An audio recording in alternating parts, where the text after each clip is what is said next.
सबसे ज्यादा convincing power हमारी होती है, देखो, क्योंकि हमने सारे समाज को समझाया कि तुम्हारे घर में कोई पैदा हो, तुम्हारे घर में पैदा हो तो हमें खिलाओ, कोई मर जाए तो अभी हमें खिलाओ, ये कौआ को भी खिलाओ, तुम्हारा बाप है जो मर गया, खिला इसको, हमारे पैर छू, काजू बादाम सही से डाला करो यार खीर में। और सुनो, ये बाकी का सारा सामान आगे से कोई मरे तो देसी घी में बनाना, क्योंकि शास्त्रों में डालडा का वर्णन है नहीं।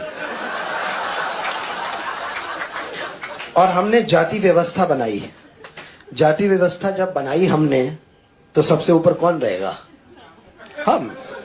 हमने क्या कहा, देखो ये सबसे ऊपर ब्राह्मण, ब्राह्मण, उसके नीचे वैश्य बनिए, उसके नीचे क्षत्रिय, उसके नीचे शूद्र।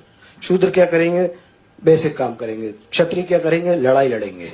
बनिए क्या करेंगे? व्यापार करेंगे। हम क्या करेंगे? हम तुम्हें बताएंगे कि तुम क्या करो।